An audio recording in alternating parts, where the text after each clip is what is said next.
오늘 예수님이 우리에게 주신 말씀을 보겠습니다.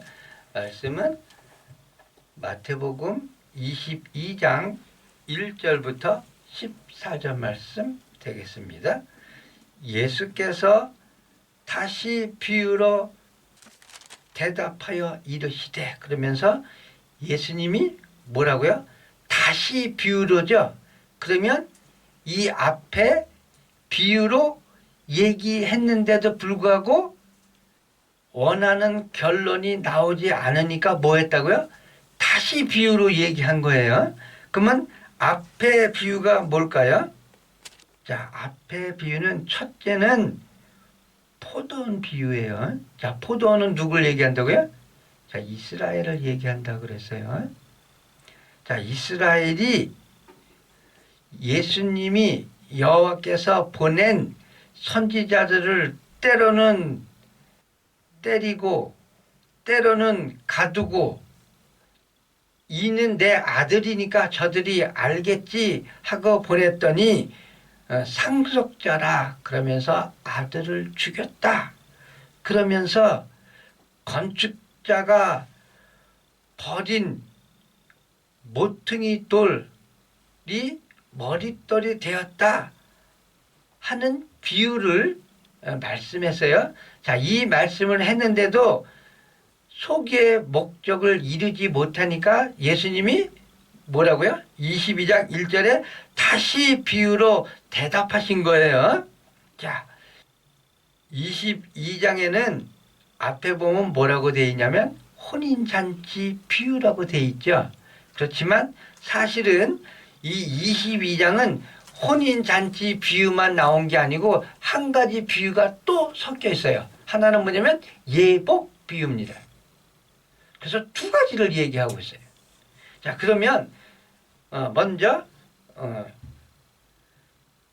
혼인잔치 비유에 대해서 보겠습니다. 2절, 천국은 마치 자기 아들을 위하여 혼인잔치를 베푼 어떤 임금과 같으니, 그러면서 천국은 뭐라고요? 혼인잔치에 비유했어요. 혼인잔치를 베푼 건 누구다? 하나님. 예, 임금이에요. 임금 뭐예요? 왕을 얘기하는데 왕은 곧 하나님을 얘기하고요. 하나님은 곧 여호와 예수 그리스도 성령을 얘기해요. 그런데 여기서 보면 뭐라고요? 자기 아들을 위하여죠. 아들이 누구예요? 예수 그리스도로 명백하게 나와요. 그래서 천국은 뭐다? 아들을 위하여 베푼 거예요. 그래서 천국은 혼인잔치라고 얘기할 수 있습니다.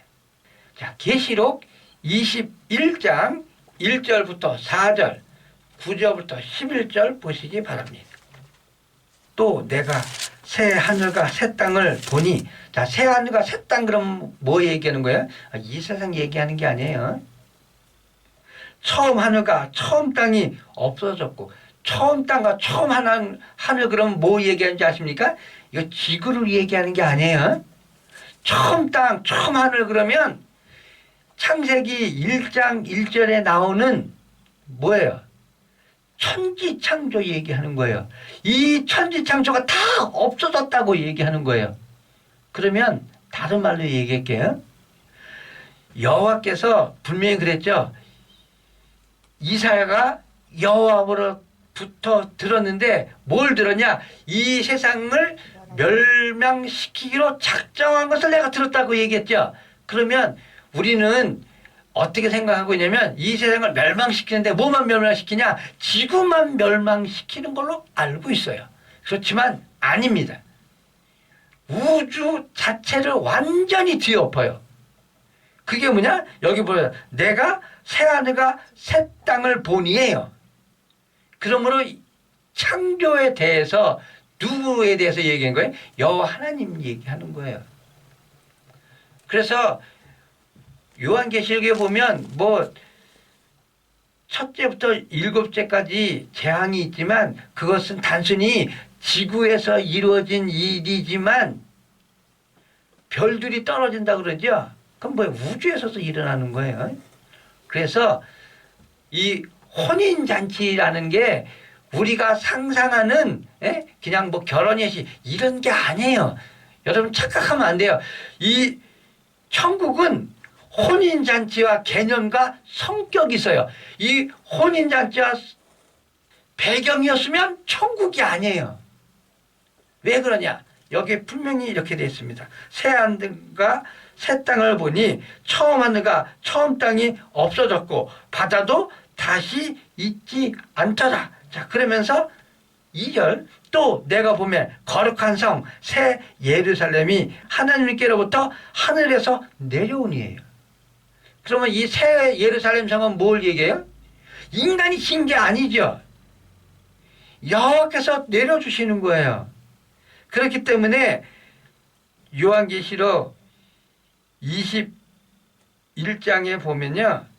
여기에 뭐라고 되어 있냐면 11절 하나님의 영광이 있어 그 성의 빛이 지극히 귀한 보석 같고 벽옥과 수정 같더라. 크고 높은 성곽이 있고 12문이 있는데 문에 12천사가 있고 그러면서 이 새 예루살렘 성곽 문 얘기하는데 여기 저희 동쪽 세문 뭐 남쪽 세문 그러면서 홍만원이 보석을 쭉 얘기해요. 근데 이 크기가 사람의 상상을 불허해요. 자, 그러면서 2절에 이렇게 씁니다. 내가 보면 거룩한 성 새 예루살렘이 하나님께로부터 하늘에서 내려오니 그 준비한 것이 신부가 신랑을 위하여 단장한 것 같더라. 9절 7 대접을 가지고 마지막 7 재앙을 담은 7 천사 중 하나가 나와서 내게 말하여 이르되 이리 오라 내가 신부 곧 어린 양의 아내를 내게 보이리라 하고 이렇게 나오죠. 그럼 이거 뭐야? 혼인잔치 얘기하는 거예요. 그래서 천국은 혼인잔치라고 얘기해요. 그런데 이 혼인잔치에는 뭐가 들어가자면 혼인잔치는 뭐예요? 여러분 우리 인간도 결혼하려면 뭐 하죠? 제일 먼저 청첩장 보내죠. 다른 말로 이렇게 초대가 있어요. 초대가. 또 하나는요. 영접이 있습니다. 그래서 여기에 천국에 이런 성격과 이런 개념이 없으면 천국이 아니다 그러는 게 뭐냐? 이게 초청, 그러니까 초대, 영접이 없으면 하늘나라가 아니다. 천국이 아니다 하는 거예요.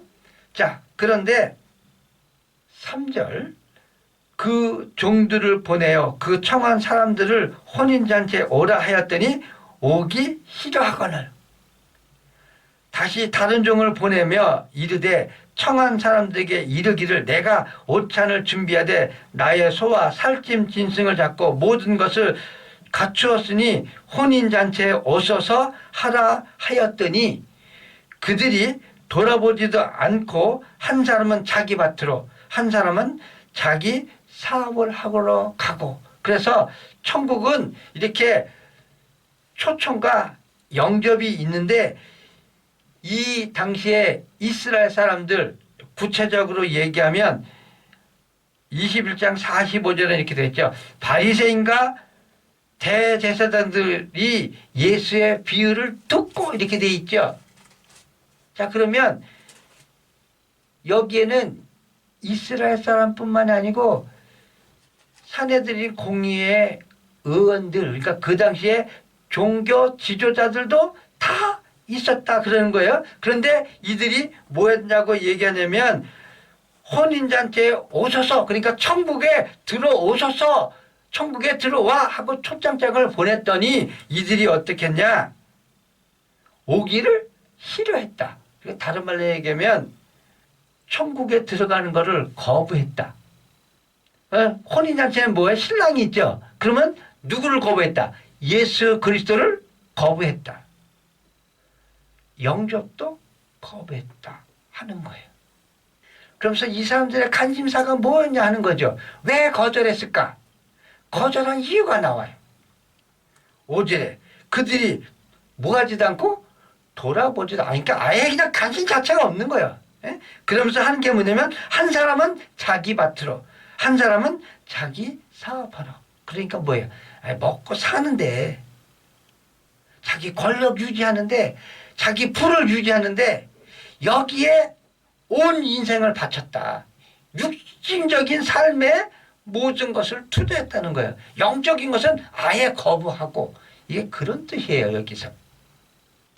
그렇기 때문에 예수님이 여기서 비유로 천국잔치를 얘기해요. 비유로 얘기했더니 이들이 뭐 했다고요? 이런 지하에 들어보지도 않고 거부했다 그랬죠. 그러면 이들이 과연 이것을 몰랐을까요? 여러분 잘 보시기 바랍니다. 몰랐느냐 알았느냐. 마태복음 21장 45절 여기는 이렇게 되어 있습니다. 대제사장들과 바리새인들이 예수의 비유를 듣고 자기들을 가르쳐 말씀하신 줄 알고죠. 여긴 구체적으로 나오죠. 뭐라고요? 자기들을 가르쳐 하신 말씀인 줄 알았다고 그러는 거예요. 몰랐다고 기록이 아니에요. 알았다고 얘기하고 있어요. 자, 그러면 여기에 포도원 비유했을 때 이 포도원은 곧 누굴 얘기한다?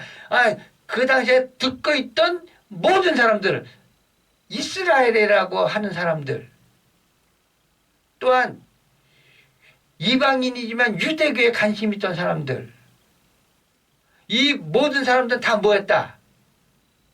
알고 있었다는 거예요. 여기 분명히 되어 있잖아요. 포도원이 무슨 뜻인지. 근데 그 포도원에 선지자를 보냈더니 때려 죽였다. 아들도 죽였다. 분명히 나오죠. 근데 그것을 자기네들이 뭐 했다고요? 자기들을 가르쳐 하신 말씀인지 이들이 인지했다고 얘기해서 성경에는 몰랐다고 얘기하지 않아요. 자, 그러면 문제가 심각해지죠. 자, 그래서 그 다음 구절이 중요해요. 자, 6절. 그 남은 자들은 종들을 잡아 모욕하고 죽이니. 그 남은 자들이 누구 얘기하는 거냐? 남은 자들 그러면 예수님 사후에 남았던 사도들, 제자들, 그 사람뿐만이 아니라 후대에 지금 목사들도 뭐하고 있다? 이와 같이 잡아서 모욕하고 죽인다. 그래서 성경에는 이렇게 기록되어 있습니다. 만약에 선지자들 보냈을 때 우리 조상들이 죽였다 그런 걸 알았으면 우리는 안 할 것이다 하고 성경에 지난주에 제가 그런 기록이 있다고 분명히 말씀드렸죠. 자, 그랬을 때 뭐라고요? 너희가 그럼 그 후손이 맞잖아 하고 성경이 기록해서 예수님이 직접 말씀하신 거예요. 그래서 그 결론이 뭐냐? 7절. 임금이 노하여 군대를 보내어 그 살인한 자들을 진멸하고 그 동네를 불사르고. 자, 이게 언제 일어나죠? 이거는 뭘 얘기하냐면 마지막 때를 얘기하는 게 아니고요. AD 70년 로마 장군 티토스에 의해서 예루살렘이 완전히 초토화돼서 돌 위에 돌 하나도 남지 않았다고 얘기하는 거예요. 여기는 분명히 그렇게 돼 있잖아요. 살인한 자들. 그럼 살인한 자들 누구예요? 우리는 신앙 고백을 어떻게 했냐면 살인자는 누구다? 본디오 빌라도예요. 그러니까 본디오 빌라도는 살인자였다면 저기 능지처참 정도로 죽어야 돼, 빌라도가. 근데 빌라도가 죽은 게 아니고요. 예루살렘이 멸망했다니까요. 예루살렘 그러면 뭘 뜻해요? 바리새인, 대제사장, 서기관, 유대인들 얘기하는 거예요. AD 70년에 예루살렘이 완전히 초토화됨으로 인해서 이스라엘이 완전히 그때부터는 진짜 온 세계 방방 곳곳에 완전히 흩어져서 1948년에야 비로소 이스라엘이 나라의 형태를 갖추기 시작해요. 그런데 이 글을 보고도 본디오 빌라도에게 고난을 받아서 십자가에 못 박혀 죽었다고요? 성경에는 수도 없이 기록됐어요. 뭐라고요? 대제사장과 서기관과 장로들과 바리새인들이 유대인들이 예수 그리스도를 잡아 죽였다고 얘기하고 있는데, 그래서 그들에게 살인한 자들을 진멸하고 그 동네를 불사르고죠. 자, 빌라도의 동네가 어디예요? 예루살렘입니까? 아니요. 빌라도는 로마 사람이에요. 로마 사람. 그럼 로마가 이렇게 멸망했어야지. 로마는 멀쩡했다니까요. 그럼 아니라고 얘기하고 있는데, 우리는 여태까지 이 신앙 고백을 하고 있다면, 그걸 내가 믿음이라고, 내 신앙이라고 고백한다면 맞냐 이거죠. 자, 8절. 이에 종들에게 이르되 혼인잔치는 준비되었으나. 자, 혼인잔치 그럼 뭐라고요? 천국 얘기한다 그랬죠. 그럼 천국은 뭐다? 이미 준비되었다고 얘기하는 거예요. 천국은 없는 게 아니라 이미 준비되어 있어요. 초청장도 이미 발행됐습니다. 여기 그랬잖아요. 임금이 다 준비하고 불러라 하고 얘기했다 이 말이죠. 청한 사람들은 합당치 아니하니. 자, 합당치 않다는 건 뭐예요? 이들이 뭐 했다고요? 여기 분명히 이렇게 돼 있잖아요. 혼인잔치에 오라 하였더니 오기 싫었다고 얘기하잖아요. 여호와의 뜻이 뭐죠? 모든 사람들은 다 어디로? 혼인잔치에 오기를, 그러니까 천국에 오게 하는 게 여호와의 뜻이잖아요. 근데 이걸 거부했다? 뭐야 이거는? 율법은 왜 있는 거죠?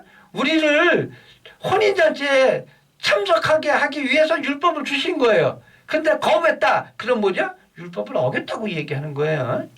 이스라엘은 분명히 이렇게 얘기했어요. 우리는 율법을 잘 지켰다. 근데 예수님이 직접 얘기했어요. 너희는 율법을 지키지 않았다고 얘기하고 있다니까요.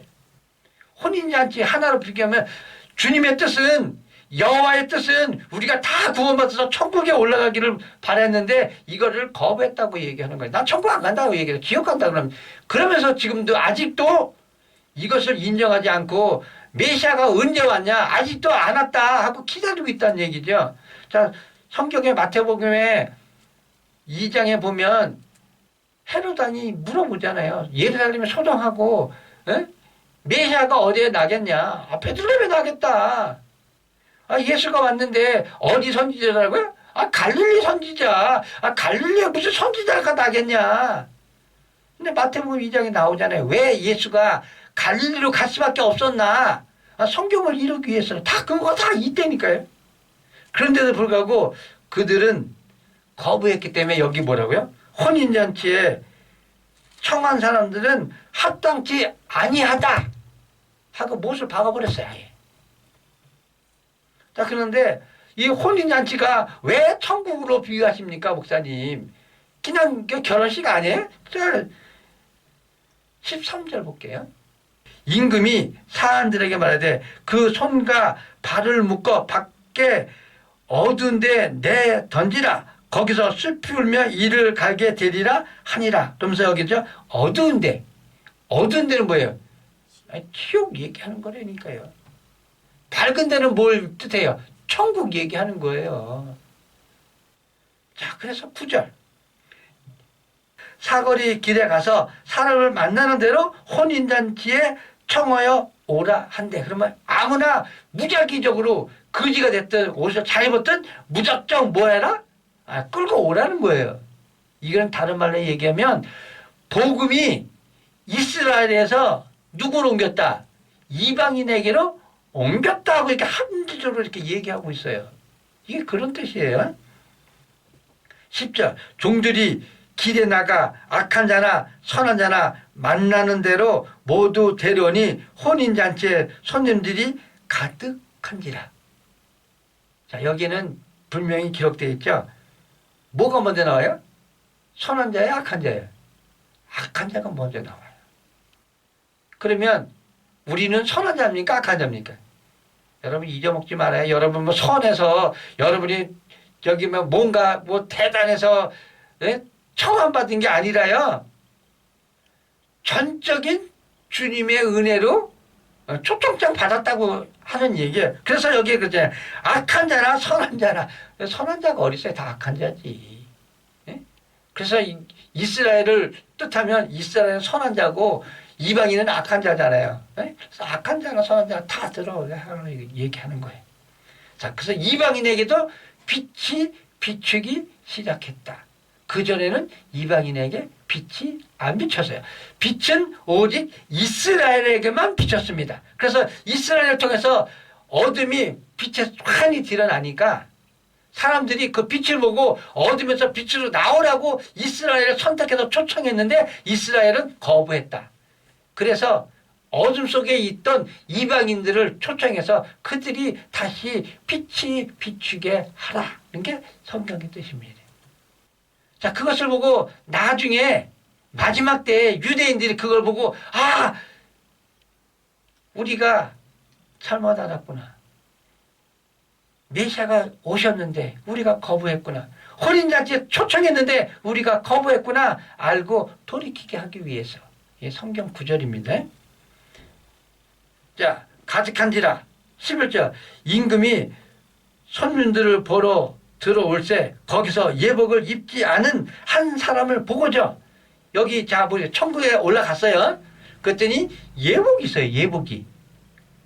자, 수많은 사람이 여기 보면 뭐라고 되어 있냐면 데려오니 혼인잔치에 손님이 가득했다고 얘기해요. 자, 그럼 악한 사람들이 가득한 거예요. 그런데 한 사람만 옷을 안 입었어요. 여러분 생각해 보시기 바랍니다. 길거리에서 아무나 데려왔다고 그랬는데 여기는요 거지만 있는 게 아니죠. 온갖 군상들이 다 왔을 거예요. 그런데 이 사람들이 이방인들이 악한 사람들이 어떻게 옷을 입었을까요? 이 옷 뭐 얘기하는 거죠? 계시록 19장 보시기 바랍니다. 7절부터 9절 우리가 즐거워하고 크게 기뻐하며 그에게 영광을 돌리세 어린 양의 혼인 기약이 이르렀고 그의 아내가 자신을 준비하였으며 자신을 준비죠. 그럼 예복은 뭐예요? 준비를 뜻해요. 준비. 그러니까 우리가 혼인잔치에 올라가려면 뭐 해야 된다? 준비해야 된다. 준비 뭐예요? 여러분 성경에 보면 기름 준비 있죠? 이런 뜻이에요. 네? 준비하라고 얘기하는 거예요. 예복이 그런 뜻이에요. 자, 그런데 그 예복이 뭐냐? 그에게 빛나고 깨끗한 세마포 옷을 입도록 뭐 했다? 허락했다. 그러면 이 혼인잔치에 온 사람들은 옷이 남냐든 뭐하든 옷을 입도록 허락했다는 건 뭐냐면 세마포 옷을 입었다고 얘기하는 거예요. 내가 입은 게 아니고. 그런데 이 한 사람은 뭐라고? 예복을 입지 않거죠. 그러면 이 사람은 뭘 얘기하는 거냐? 옷을 입힘 당하지 않았다고 얘기하는 거죠. 나머지는 자기 옷이 아니고 결혼식 갔더니 양복을 입혀준 거예요. 근데 이 한 사람은 내가 결혼식 양복을 입고 갔는데 벗었다고 얘기하는 거죠. 그럼 뭐예요? 이 사람은 세마포 옷이 안 입혀진 거죠. 그러면 이 사람은 입고 있던 옷이 뭐예요? 이거 공적사상 얘기하는 겁니다. 공적사상 무슨 뜻인지 알죠? 내가 준비한 거라고. 내가. 사람들은 이 세상에는 뭐예요? 내가 준비해서 잘 먹고 잘 사는 거예요. 내가라니까요. 그런데 하늘나라 올라 세마포옷은 내가가 아니고 전적인 은혜로 옷을 입혀주는 거예요. 내가 저기 선해서 뭘 잘해서 뭐 선한 일을 많이 해서 그 공적으로 옷을 입었다가 아니고요. 전적으로 주님의 은혜로 구원받은 거예요. 여러분 잘 알죠? 조성의 은덕으로 우리가 잘 된다. 이거 뭐예요? 공적사상이라니까요. 내 부모가 좋은 일을 많이 해서 그 공적으로 나도 좀 덕 좀 보게 해주세요. 이게 공적사상이라니까요. 내가 세상에서 좋은 일 많이 하고 했으니까 그 공적으로 나는 좋은 데 갈 거야. 이거 공적사상이라니까요. 자, 12절 이르되 친구여 어찌하여 예복을 입지 않고 여기에 들어왔느냐 하니 아무 말도 못했다. 왜?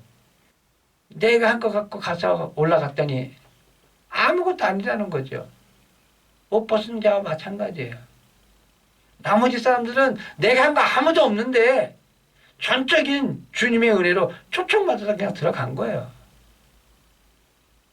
그러므로 여러분, 성경이 그랬죠. 열매 맺지 못하는 자마다 어떻게 된다고요? 지옥 간다고 그랬죠. 그럼 열매를 누가 맺는 거예요? 여러분이 맺는 거예요? 아니요. 주님이 맺게 하시는 거예요. 자, 그래서 포도나무건 무화과 나무건 비유가 어떻게 됐냐? 나는 포도나무요. 너희는 그 줄기니. 포도나무에 붙어만 있으면 뭐한다? 열매 맺는다고 이렇게 기록되어 있어요. 무화과 나무가 됐든 포도나무가 됐건 거기에 붙어 있으면 열매를 맺는다가 이렇게 되어 있지. 너희가 착한 일하고 선하게 살고 율법을 잘 지키면 열매 맺는다 이렇게 기록이 안 돼 있단 말이에요. 틀림없는 공적사상 얘기하는 거예요. 여러분이 뭐 어찌해서 열매 맺는 거 아닙니다. 그렇기 때문에 우리는 내가 한 거 아무것도 없습니다. 주님이 하신 겁니다. 그러므로 오직 영광은 주님께 돌립니다. 이게 우리의 사상이란 말이죠. 주님 내가 뭐 어떻게 해서 내가 이렇게 했어요. 이거는 주님 앞에서는 있을 수가 없어요. 왜냐하면 상황과 여건을 조성해서 모든 걸 다 하신 거는 주님이시기 때문에 이것을 인정해야 됩니다. 13절 임금이 사한들에게 말하되 그 손발을 묶어 바깥 어두운 데 내 던지라. 거기서 슬피 울며 이를 갈게 되리라 하니라. 14절 청함을 받은 자는 많되 택함을 입은 자는 적으니라. 여기서 분명히 되어 있죠. 청함 받은 사람은 뭐라고요? 많다고 되어 있죠. 그러나 택함을 입은 자, 이 택함을 입은 자가 뭐야? 나는 아무것도 한 게 없어요. 그렇지만 오직 주님의 은혜로 내가 구원받았습니다. 이런 사람이 없다고 얘기하는 거예요. 여기서 주님의 사랑을 알 수가 있어요. 여기에 이렇게 되어 있죠. 예수께서 다시 비유로 대답하셨다. 다시. 그래서 이것은 뭘 얘기하냐면 예수님의 가르침, 예수님의 말씀을 듣고 그것이 무엇인지 알고도 자박하고 회개하고 돌이키기는커녕 도리어 거부하고 반대하고 오히려 잡아서 죽이려고 하고 하는 이런 사람들에게 다시 한번 이 비유를 통해서 그들을 돌이키게 하려는 주님의 사랑. 그래서 이 비유가 한 가지가 아니라 두 가지라는 것. 그래서 여기에서 주님이 얼마나 우리에게 간절히 돌이키는 것을 바라고 있는가. 그것을 이 말씀을 통해서 알 수 있어요. 그래서 이 말씀을 통해 주님의 혼인잔치에 초청받은 여러분, 교회에 온다는 건 그건 뭐예요? 초청에 응해서 교회에 온 거예요. 그렇죠? 자, 교회에 와서 주님의 말씀을 들었습니다. 그럼 뭐 해야 되죠? 거부하지 마시고 뭐 해야 된다? 그 초청에 응하시는 여러분이 다 되시기를. 그래서 주님이 입혀주시는 세마포 옷 그냥 입으시는 여러분이 다 되시기를 예수 이름으로 축원합니다.